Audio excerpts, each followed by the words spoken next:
ত্রয়োদশ জাতীয় সংসদ নির্বাচনে সংরক্ষিত নারী আসনের ৩৬ জনের তালিকা প্রকাশ করেছে বিএনপি। তবে আলোচনায় থেকেও শেষ পর্যন্ত মনোনয়ন পাননি অনেক নেত্রী ও তারকারা। এদিকে মনোনয়ন প্রাপ্তদের মধ্যে বেশ কয়েকজন নেতার স্বজন রয়েছেন।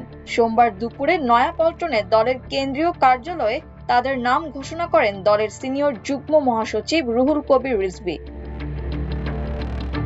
বিএনপির আলোচিত অনেক প্রার্থী এবার মনোনয়ন পাননি।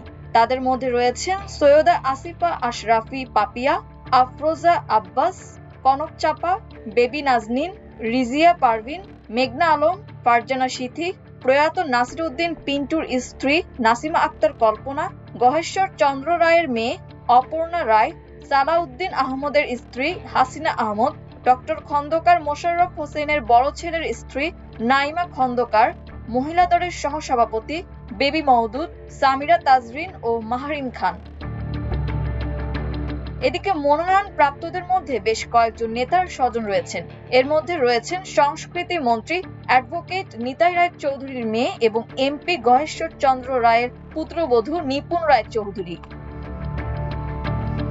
স্বামী খায়রুল কবিরের পর সংসদে যাচ্ছেন তার স্ত্রী শিরিন সুলতানা। ত্রয়োদশ জাতীয় সংসদ নির্বাচনে নরসিংদী ১ আসন থেকে সংসদ সদস্য হিসেবে নির্বাচিত হয়েছেন বিএনপির যুগ্ম মহাসচিব খায়রুল কবির।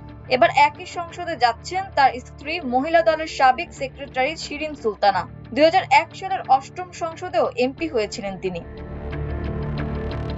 এছাড়া স্বজনদের মধ্যে আরো মনোনয়ন পেয়েছেন স্বেচ্ছাসেবক দলের প্রয়াত সভাপতি শফিউল বারী বাবুর স্ত্রী বিথিকা বিনতে হুসাইন ও চট্টগ্রামের সাবেক এমপি ও হুইপ সৈয়দ ওয়াহিদুল আলমের মেয়ে ব্যারিস্টার সাকিলা ফারজানা।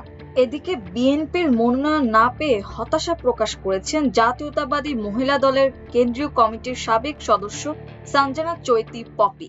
দীর্ঘ রাজনৈতিক জীবনে আমি অনেক নির্যাতিত নিপীড়িত, এবং সেটা প্রত্যেকটা নেতৃবৃন্দ জানে। বাংলাদেশের টেকনাফ থেকে তেঁতুলিয়া পর্যন্ত যেখানে আমার পদচারণা ছিল, আমি এই রাজপথে ছিলাম। এবং প্রথম হরতাল বিএনপির যখন প্রথম হরতাল যায় ২০১০ সাল ২৭ জুন, সেখানে মির্জা আব্বাস সাহেবের বাড়িতে যে ভাঙচুর হয়েছে, সেই ভাঙচুরে যে র্যাব পুলিশ আক্রমণ করেছে, সেখানে আমার কোমরের ১১টা ডিস্ক ফেটে গিয়েছিল। তা আমি নিজে চাচ্ছি যে মাননীয় চেয়ারম্যান, আমাদের মাননীয় প্রধানমন্ত্রী, তিনি, ওনার কাছে আমার আবেদন যে উনি আমাদের ব্যাপারটা, বিশেষ করে আমার ব্যাপারটা উনি বিবেচনা করবেন। চূড়ান্ত হলেও এখনো সময় আছে, উনি পারবে।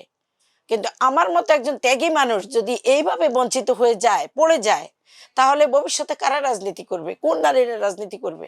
আমি না, শুধু আমি পপিরাজকে দুপুর থেকে এখন পর্যন্ত অনেক চোখের পানি ঝরেছে, কিন্তু এরকম শত শত বোনেরা কিন্তু চোখের পানি ফেলতেছে। তারাও অনেক নির্যাতিত কেউ না কোনোভাবে। কিন্তু এই রাজনীতির মাঠে দীর্ঘ ১৭ বছরের মধ্যে প্রথম নির্যাতিত আমি নারী নেত্রী, একমাত্র আমি। মাল্টিমিডিয়া ডেস্ক, আমার দেশ।